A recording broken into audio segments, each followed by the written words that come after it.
เมื่อพระเยซูเจ้าเสด็จลงเรือข้ามคืนเมื่อฝั่งเก่าแล้ว มีฝูงชนมากมายพากันเต้าโฮมอยู่อ้อมพระองค์ เวลานั้นพระองค์ประทับอยู่แคมป์ทะเล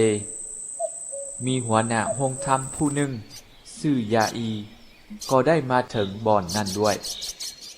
พอเหลียวเห็นพระองค์เพิ่นก็คาบลงแทบพระบาทและอ้อนวอนขอพระองค์อย่างหีบห้อนว่าลูกสาวของข้าน้อยเกือบจะสิ้นใจแล้วเชิญพระองค์ไปปกพาหัตถ์เพื่อให้นางหายดีและมีชีวิตพระองค์เลยเสด็จไปนำเพิ่นฝูงชนมากมายติดตามพระองค์ไปทั้งเบียดเสียดกันมาทุกทิศทุกทางพอดีมีสตรีผู้หนึ่งเป็นพยาธิลงเลือด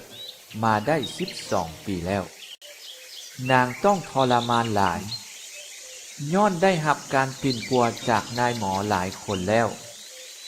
นางได้เสียเงินคำจนหมดแต่บ่ทุเลาซ้ำแหงโซกว่าเก่าอีกได้ยินเขาเว้าเรื่องพระเยซูเจ้านางจึงเข้ามาทางหลังปะปนอยู่กับฝูงชนแล้วบายเสื้อตุ้มของพระองค์ย้อนนางคิดว่าถ้าค่อยบายเพียงแต่เสื้อของพระองค์เท่านั้นค่อยก็จะดีพะยะทันทีเลือดก็หยุดและนางได้รู้สึกในห่างกายว่าได้ดีพะยะแล้วในเวลาเดียวกันพระเยซูเจ้าก็รู้สึกว่ามีฤทธิ์อันหนึ่งออกจากพระองค์จึงทรงหันมาหาฝูงชนและถามว่าไผบายเสื้อเฮาพวกสาวกทูลพระองค์ว่าพระองค์เห็นแล้วฝูงชนเบียดกันเข้ามาทุกทิศทุกทางดังนี้พระองค์ยังจะถามว่าแม่นไผบายเสื้อเฮาแล้วพระองค์กวาดสายตาไปอ้อมเพื่อจะได้เห็นหญิงผู้จับบายนั้นนางตกใจย่านจนตัวสั่นย้อนหู้ดีถึงเรื่องที่เป็นมานางเลยเข้าไปคาบลงแทบพระบาททั้งทูลให้ทราบความจริงทุกอย่างพระเยซูเจ้าจึงกล่าวว่าลูกเอ๋ยความเชื่อของเจ้าได้ช่วยเจ้าให้รอดจงไปดีและหายจากพยาธิเถิดเวลาพระองค์กำลังกล่าวอยู่นั้นก็มีคนจากเฮือนของหัวหน้าโรงธรรมมาบอกเพิ่นว่าลูกสาวของท่านตายแล้วอย่ารบกวนพระอาจารย์อีกเฮ็ดหยังเมื่อพระเยซูเจ้าได้ยินข่าวที่เขาบอกกับหัวหน้าโรงธรรมพระองค์กล่าวกับเพิ่นว่าท่านอย่าย่านให้เชื่อก็เป็นพอแล้วพระองค์ก็เสด็จไปบ่ให้ผู้อื่นใดไปนำสักคนเอาไปนำแต่เปโตรยาโกเบและยวงน้องชายของยาโกเบเท่านั้น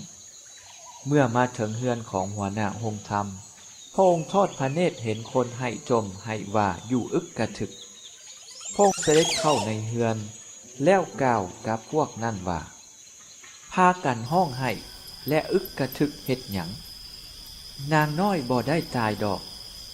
นางนอนหลับอยู่เท่านั้นไผๆก็หัวขวัญพระองค์เมื่อได้สั่งให้ทุกคนออกไปนอกแล้วพระองค์ก็เอาพ่อแม่และผู้ไปนำพระองค์เข้าไปบ่อนนางน้อยนอนอยู่ทรงจับมือของเด็กและกล่าวว่า